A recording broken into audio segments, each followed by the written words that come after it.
What if the secrets of ancient America were never lost, only hidden? What if there really was a council, a gathering of 9 guardians, each entrusted with knowledge too dangerous, too sacred, to be known by all? In India, the tale of Ashoka's 9 unknown men has been whispered for centuries. But across the ocean, in the heart of the Americas, there are echoes, legends of 9 keepers, fragments in oral traditions, shadows carved into stone. Tonight, we continue our search. Were there 9 unknown men in ancient America? And if so, what wisdom did they guard? Could their silence still shape our world today? Let's peel back the layers and follow the echoes where myth and memory intertwine. In the last episode, we asked if ancient America had its own 9, mirroring Ashoka's council of secret knowledge keepers. Tonight, we push further. Imagine for a moment that the story of the 9 unknown isn't a tale locked to India or Asia, but a universal pattern. Empires and tribes across the globe, realizing that some knowledge is too potent to be spread unchecked. In the Americas, we find hints of councils that echo this structure. Consider the Mississippian world of Cahokia, where a ruling priestly class aligned their mounds with solstices and lunar cycles. There were councils of elders, but some members seemed set apart, not political, but ritualistic. In the Andes, the Amautas were wise teachers who instructed the Inca elite in astronomy, ethics, and history. But they also withheld certain truths from the common people. Among the Hopi, the Kachina societies preserve complex star knowledge and prophecies, but only initiates learn the deepest layers. These are not coincidences.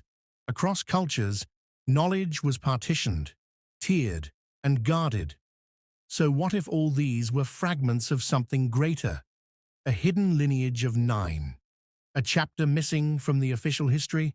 Imagine 9 roles, one for the stars, one for the body, one for sound, one for war, one for the mask, one for story, one for building, one for identity, and one for silence itself.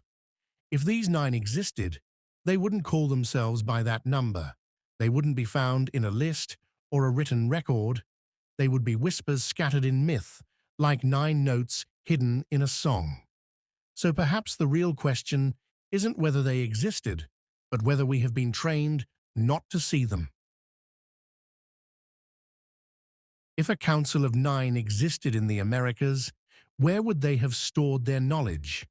Not in books, not in scrolls. For the indigenous people encoded their wisdom differently. Knowledge lived in memory, in songlines, in stories repeated at fires, in the arrangement of stones. Think of Chaco Canyon, where alignments capture lunar standstills that only occur every 18.6 years. That is generational knowledge, guarded and passed down. Or the quipu of the Andes, knotted cords that could record numbers, but perhaps also complex codes. What if those cords were the archives of one of the 9? The listener, the living library. We also see memory embedded in sacred geography. Trails carved into the desert align with constellations above. Pyramids and mounds mirror Orion or the Pleiades. These weren't monuments to be admired. They were books written in earth and sky. In the Amazon, whole forests were engineered, terra preta soils created to last millennia. Could that be the mark of a hidden agricultural scientist, the flesh weaver of the 9? And what of sound? Caves in the Yucatan produce perfect echoes. Drums and flutes resonate at precise frequencies. This isn't coincidence, it's design. Knowledge in stone, in soil, in sound. A hidden library, written in codes most modern scholars can't read. So maybe the 9 unknown of America never needed scrolls. They made the entire landscape their book. guardians of dangerous knowledge. But what kind of knowledge was so dangerous it needed to be hidden? Let's look closer. First, medicine. Archaeologists have uncovered skulls with trepanation, holes drilled into the head where the patient survived. That's advanced surgery, yet not everyone was allowed to practice it. It was guarded. Next, metallurgy. The Andean peoples mastered alloys that resisted corrosion better than modern steel. Yet much of that knowledge vanished, or was deliberately buried. Then, warfare. The Aztec flower wars, often misunderstood as pure bloodlust, may have been ritual systems designed to contain conflict rather than unleash it. Was that the work of a silent one, who knew how to transform violence into controlled theater? And astronomy. Predicting eclipses, solstices, alignments, that's power. Imagine being the only one who could declare when the sun would darken. That alone grants divine authority. It's no wonder this knowledge was held back, limited to priesthoods and councils.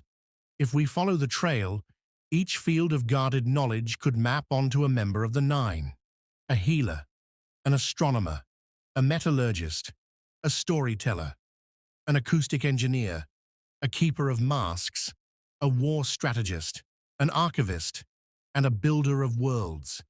If these roles were real, then the nine weren't just wise men. They were guardians against chaos. They weren't hoarding for selfishness. They were shielding society from truths it wasn't ready to wield. Now here's where it gets more intriguing. The idea of a hidden nine isn't limited to Ashoka or the Americas. It appears across the world. In Celtic lore, there are the nine maidens who guarded sacred wells. In Norse mythology, Odin hung from Yggdrasil for 9 nights to receive the wisdom of the runes. Among the Maya, 9 lords of the underworld presided over fate and cycles of time. In Pueblo traditions, councils of 9 emerge in myth as guardians of balance. Could it be that 9 is not just a number, but a pattern, a symbol of completion, of guardianship? Maybe what we're seeing is a universal archetype. Human societies, again and again encoding their most dangerous knowledge into the symbol of 9. But why? Perhaps because 9 is the number before 10. The fullness before overflow. The threshold. A reminder that too much knowledge, released too quickly, tips into chaos. If that's true, then the 9 unknown of America weren't an isolated phenomenon. They were part of a global echo, a resonance of hidden councils who chose guardianship over revelation. If such 9 did exist in America, what became of them? Colonization devastated indigenous structures, burned codices, erased priesthoods. But did the 9 vanish? Or did they adapt? Spanish records speak of secret doctors who knew the stars better than any friar. French explorers described elders who could predict animal migrations with impossible precision. Even into the 19th century, travelers wrote of medicine men who guarded knowledge they refused to share with outsiders. Could these be the faint survival of the 9? Not as a formal council, but as scattered inheritors, each preserving fragments.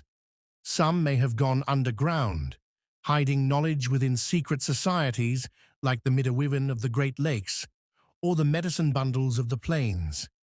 Some may have hidden in plain sight, traveling traders, storytellers, even women weavers encoding patterns into cloth. And some perhaps chose silence, waiting for a time when humanity was ready. Maybe they never left at all. Maybe they're still among us, their wisdom scattered, waiting for ears that know how to listen. Could traces of the 9 still be here today? Some say yes. Consider the revival of indigenous astronomy, where elders reveal star knowledge long kept hidden, or the rediscovery of plant medicines like ayahuasca and peyote, once forbidden outside shamanic circles, now entering global awareness. Even sound experiments show ancient flutes resonate at healing frequencies modern science is only beginning to explore. Each of these could be echoes of the nine resurfacing. And then there are the prophecies. The Hopi speak of cycles where knowledge returns in times of imbalance. The Maya long count calendar describes epochs where hidden wisdom re-emerges. Could we be living in such a time? Could the nine, or their inheritors, be stirring, not as a council of men in robes, but as currents of knowledge awakening in different corners of the world, through scientists, storytellers, healers, dreamers? The nine may not be nine people anymore. They may be nine archetypes reborn in those who carry fragments of their wisdom today. The nine unknown men of ancient America may never appear in a textbook. They may never be proven with artifacts or inscriptions. But in myth, in story, in ritual, we catch glimpses. Guardians of knowledge too sacred to be lost, too powerful to be given freely. Whether they were real individuals or enduring archetypes, their legacy is clear. Some truths must be preserved, hidden until the time is right. And maybe, just maybe, that time is now. What do you think? Were there nine unknown in ancient America, hidden councils preserving wisdom from the stars, the soil, and the spirit? Or are they only symbols, stories told to remind us that knowledge is both gift and danger? What did you think about today's video? Comment your thoughts and suggestions for my next video below. I would also appreciate if you share your thoughts on where you think the channel should be heading. Would you prefer more myth and mysteries, or would you like me to focus more on true American history? I could also try to do a mix of both. If that's what you'd like, please do share your thoughts with me. I'm always working to make this channel better for my viewers. Thank you for watching, and I'll see you next time